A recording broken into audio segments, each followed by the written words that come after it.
Nathan Carter had barely settled onto the worn-out diner stool when the unexpected happened. The waitress, without so much as a greeting, crossed her arms and looked him square in the eyes. "That'll be $12.50. Up front." A moment of silence stretched between them. The Lone Star Diner, a quiet roadside stop outside of Austin, Texas, was supposed to be the kind of place where people could come in, enjoy a meal, and leave satisfied. Yet something about this moment made it different. Nathan glanced around. Other customers sat comfortably, their checks untouched, their meals uninterrupted. The scent of fresh coffee and sizzling bacon filled the air. The jukebox played a soft country tune in the background, and yet the tension in the room was undeniable. He studied the waitress. The name tag on her chest read, Casey. She appeared to be in her late 40s, blonde hair pulled into a tight ponytail, her lips pressed into a firm, unyielding line. Her stance was rigid, defensive, and filled with an authority she had clearly exercised before. Nathan, dressed casually in a crisp button-down and jeans, tilted his head slightly. "I haven't even placed my order yet." Casey didn't flinch. "That's our policy." "Your policy?" Nathan echoed, his voice carrying a mix of curiosity and amusement. "For who exactly?" Casey's lips twitched, but she didn't back down. "Certain customers." There it was, the unspoken reason behind the demand. Nathan had been here before. Different places, different faces, but the same story. And as if on cue, the diner seemed to take notice. A man in a worn-out baseball cap hesitated before taking another sip of his coffee. A woman flipping through a newspaper stopped mid-turn. Even the cook behind the counter, who had been methodically flipping bacon, paused just for a second too long. Nathan let out a slow breath, his fingers drumming lightly against the counter. He could walk away. He could brush it off. But something about this moment, the eyes watching, the silent expectation, made him stay. He reached into his pocket, pulled out his wallet, and slid a crisp $100 bill across the counter. "Run it," he said. "Keep the change." For the first time, Casey hesitated. Her fingers hovered over the bill, her expression flickering between surprise and uncertainty. And then, at the back of the diner, something else shifted. A young woman named Emily Reyes, a well-known blogger, reached for her phone and pressed record. She had seen moments like this before. Bias disguised as policy, discrimination masked as routine, and she knew exactly what to do. What happened next would turn an ordinary diner into the setting of a story no one would forget. Stay tuned. This is about to get interesting. If you want to see more powerful stories like this, make sure to subscribe to our channel and hit the notification bell so you never miss an update. Casey stood frozen for a brief moment, her fingers still hovering over the crisp $100 bill. The weight of her hesitation spread through the room like ripples in a pond. The other diners pretended to be absorbed in their meals, but the sideways glances and barely concealed whispers betrayed their interest. The air had shifted, thick with unspoken tension. Nathan didn't break eye contact. He wasn't angry. He didn't raise his voice. He simply waited. The stillness between them felt like a test. Would Casey take the money and move on, or would she dig her heels in? Her fingers finally twitched as she snatched up the bill and turned toward the register. The movement was stiff, as if she still hadn't decided whether this was a win or a loss. Behind the counter, the manager, Tony, had been watching the exchange from the corner of his eye. A seasoned man with graying hair and a weathered apron, he exhaled through his nose and stepped forward. "Everything all right here?" His voice was steady but laced with something unreadable. Casey, still gripping the bill, glanced at him briefly before setting it into the till. "Yeah, it's fine," she muttered, but the slight strain in her voice told a different story. Nathan smirked slightly, but he said nothing. A sharp ding rang through the diner as the cash register popped open, and Casey counted out the change she no longer needed to return. She hesitated a second too long before shoving the drawer closed and grabbing a notepad. "What do you want?" she asked flatly. Nathan took his time answering, scanning the menu lazily. "Pancakes, eggs, sausage, black coffee." Casey scribbled it down and walked away without another word. The usual clatter of plates and soft murmurs of conversation resumed, but something about the atmosphere remained changed. It wasn't just another morning at the Lone Star Diner anymore. Near the back, Emily Reyes adjusted her phone slightly, ensuring she had caught the moment on video. She hadn't stopped recording. Not yet, because something told her this story wasn't over. Nathan sat in silence, waiting. The buzz of the diner had resumed, but the undercurrent of tension was undeniable. Across the room, a man in a leather jacket leaned over to whisper something to his companion. A couple near the window exchanged glances but said nothing. Casey busied herself behind the counter, avoiding eye contact as she prepared Nathan's order.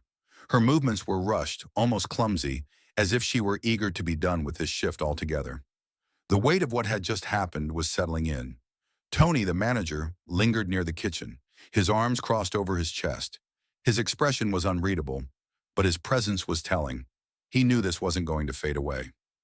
Emily, still holding her phone, debated her next move.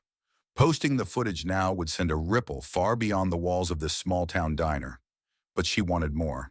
A real moment, a real response.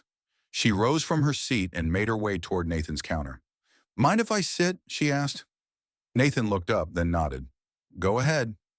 Emily slid into the seat beside him, setting her phone down. "You knew that was going to happen, didn't you?"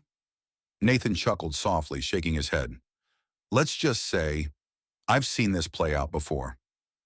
Emily studied him, tapping her fingers against the table. "So what happens now?" Nathan took a sip of his coffee, his gaze flickering toward Casey, then Tony. "That's up to them." As if on cue, the door to the diner swung open, and two more customers entered. But the usual routine was different now. Everyone was watching, and soon the world would be too. The door had barely shut behind the new customers when Casey let out a sharp breath. She turned toward Tony, her voice hushed but urgent. "We need to do something." Tony rubbed his temples. "Like what? Pretend this didn't happen? Because that's not going to work." Emily leaned forward slightly, sensing the shift. The power had slipped from Casey's hands, and she knew it. What happened next would define more than just this moment. It would define her. A hush had settled over the diner, one that couldn't be ignored. The cook behind the counter was no longer focused on the grill. The older couple by the window had abandoned their idle chat, their attention now fully absorbed by the tension radiating from behind the counter. Even the teenagers, who had been scrolling through their phones moments before, were now watching. Casey's fingers twitched as she gripped the edge of the counter. "Tony, we can't let this get out of hand." "Out of hand!" Tony let out a sharp exhale. "Casey, it's already out of hand. Do you know who that is? That's Nathan Carter. He's been on the cover of business magazines. This isn't just some random guy who'll forget about this by tomorrow." Casey's stomach dropped. She had spent years serving tables, dealing with all kinds of customers. But this was different. This wasn't something that could be smoothed over with a free slice of pie or a half-hearted apology. This was about to spiral into something much bigger than her, much bigger than the Lone Star Diner itself. Nathan, still seated at the counter, had heard every word. He took another slow sip of his coffee, then set the cup down deliberately. "You're right, Tony," he said finally, his voice even. "I won't forget about this tomorrow." Casey flinched slightly. "Look, Nathan raised a hand, stopping her mid-sentence. "Save it," he said, his voice calm but firm. "You made a choice, and now you have to live with it." Emily tapped her phone screen, the glow reflecting off her determined expression. "It's already trending," she murmured. "People are talking about it." Casey's breath caught in her throat. "Trending?" Emily nodded. "This isn't just a bad customer service moment, Casey. This is bigger than you think, and it's too late to undo it." Tony paled slightly, his mind racing. "Maybe we can make a statement," he suggested, his voice laced with desperation. "Apologize. Offer a free meal. Something." Nathan exhaled, shaking his head slightly.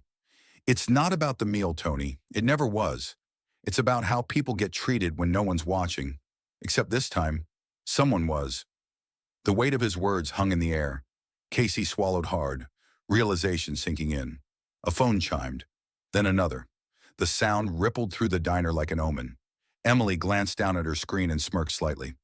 "Looks like a news outlet just picked it up." Casey looked at Tony, panic rising in her chest. "What do we do now?" Tony stared at Nathan for a long moment before exhaling deeply.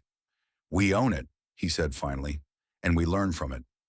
But as Nathan slid his tip across the counter and stood up, buttoning his jacket. He knew one thing for certain. This story had already left the diner. And for Casey, Tony, and the Lone Star Diner, there was no going back. By the time Nathan stepped outside, the air was thick with change. The world beyond the diner was still moving. Cars zipped past. A group of teenagers laughed on the sidewalk. But inside the Lone Star Diner, everything had shifted. Casey wiped her damp palms against her apron, her breathing shallow. She had thought this would be like any other workday. She had thought she could enforce her own silent judgments without consequence. But now her name, her face, and her actions were out there for the world to see. Tony sighed and reached for his phone. I should probably call the owner before he hears about this through the news. Emily, still watching the scene unfold, shook her head slightly. It's not just the owner who'll see it. You have no idea how fast these things move. Inside, a man at a corner booth murmured to his wife, You think they'll shut the place down? The woman shook her head, watching Casey. Depends, but she won't get out of this one easy. Casey could feel their stares, their judgment. She wanted to disappear. But more than that, she wished she had never made that snap decision. Nathan walked to his car, feeling the weight of the moment settle in his chest. He had spoken his piece, but he knew the real impact of this incident wouldn't be in what he had said. It would be in what happened next. Back inside, Tony rubbed his face and let out a slow breath. Casey, you should probably take the rest of the day off. Casey looked at him, startled. Just go home, Tony said firmly. Think about this. She hesitated, then nodded, untying her apron and hanging it up by the register. As she stepped out of the diner, she caught sight of Nathan getting into his car. For a brief second, she considered calling out to him, but what could she even say? Instead, she watched as he pulled away, leaving her with the sinking realization that she had just become the kind of story she used to shake her head at on the news. Emily, still inside, posted the video. The caption was simple. Respect isn't just for certain customers. And just like that, the lesson was out for the world to see. If you enjoyed this story and want to see more eye-opening moments like this, make sure to subscribe to our channel and turn on notifications so you never miss an update.